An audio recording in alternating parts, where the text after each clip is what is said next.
Oppo A94, no? Opo. Oppo A94, power button or power switch yung issue. Ayaw gumana. Balikan ka na mamaya. Sige. Grabe naman yun. 300. Sample ka na lang.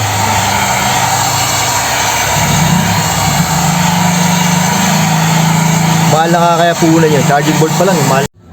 Yung second part natin kanina, yung ginamitan natin ng hair blower para mabaklas tong back cover ng Oppo A95. Ganito lang yung gagawin din dahil kailangan i-remove to. May nagtanong sa akin kanina, Infinix Note 30 Type-C charging port, 300 daw. Type-C palitan charging port. Grabe yung presyo ba.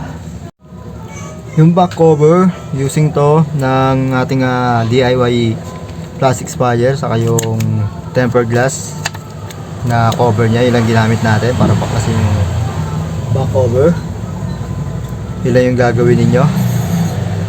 At hindi naman siya intact na hindi pa nabubuksan, kundi nabuksan na ilang beses na rin. Ito naman din yung mga niya. And third step natin, kailangan natin i-remove yung middle frame. Yun lang yung ginawa natin. Yung plastic spalier, inangat ko lang konti para magkaroon ng allowance. Then dahan-dahan lang. Ito yung kanyang power switch, button. Dahan-dahan lang yung angat niyan. At sobra, daming dikit. Nadikitan na rin ng ang daming dikit. Yan, dami siyang dikit dito sa side. Pagka inangat, ingat lang, pwede kasi mabali yung middle frame. Plastic lang yan eh. And sobrang kapal ng pagkakalagay ng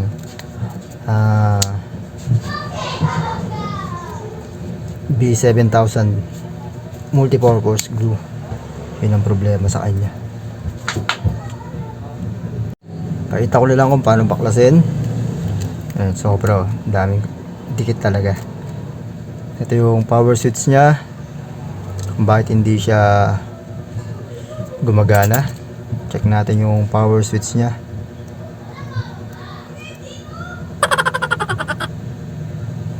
Natin kung okay pa yung power switch. Okay naman siya.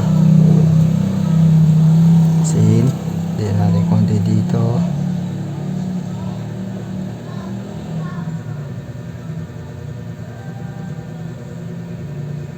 Talagang hindi na gumagana kanyang power switch. Is need ng palitan to. Papalitan ko na lang siya. And gumagana naman siya. Mapapansin niyo, ika-ground ko lang siya na. Gumagana naman yung power switch niya. Ayan. Problema lang is kung lalagyan ko lang siya ulit, ganun pa rin, hindi tatagal. Ang gagawin ko, papalitan ko na siya directly ng bagong power switch. Yun lang yung gagawin ko. Remove muna yung kanyang battery first, text ribbon, then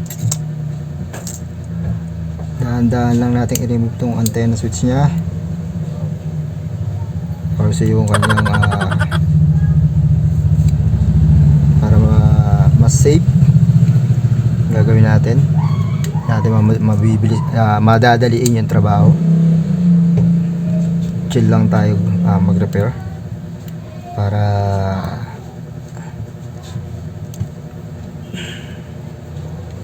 hindi siya masira or kaya magkaroon ng problema. Check natin, check. Niremove muna natin yung dalawang screw nya rito bago angatin yung motherboard. Handa lang natin yan. Tatanggal naman naman yan, dahan-dahan lang.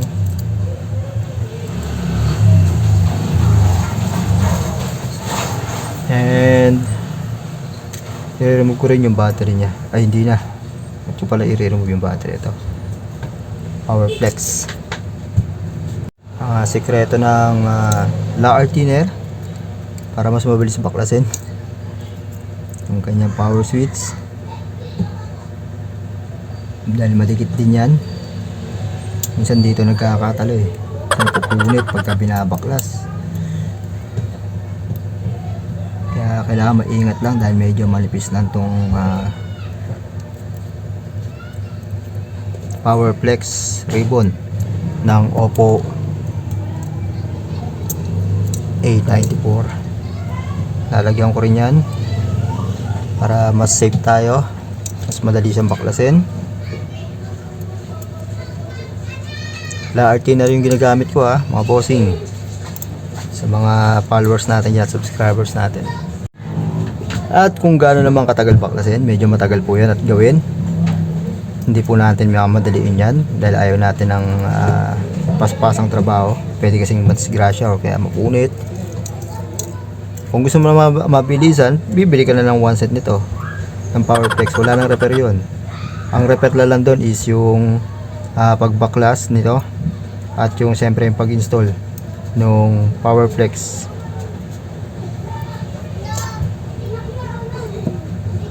Ito yung power flex, power switch ng Oppo A94. And ito na yung ating ito na yung ating Oppo A94 power switch. Kita niyo, gumana na ulit. Off natin para mas maganda. Na off na rin. At ito yung power switch na pinalitan natin, bago na, as in bago. Ito yung luma niya. Luma niya ginawa na rin, kaso yung parang repair, may remedyo lang. Ito ang ginawa natin, palit na tayo kaagad para sure yun diba? Wala nang ano yan, wala nang, hindi na magloloko yan kasi nga nagpalit na ako ng power switch, kaya at one click na lang yan. Alright, at check muna ninyo maigi bago nyo i-assemble or okay, balik yung middle frame. Ito yung middle frame nya ang ginawa natin. Lagyan ko lang ng dual adhesive. Okay na yung Oppo A94 na power switch issue. Ano lang kadali magbalik ng case ito, ingat lang din.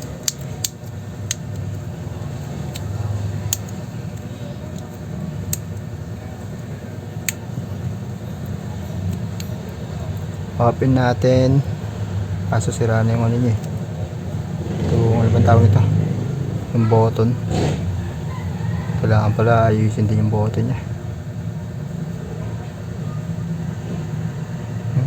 Ayaw rin mapindot yung button.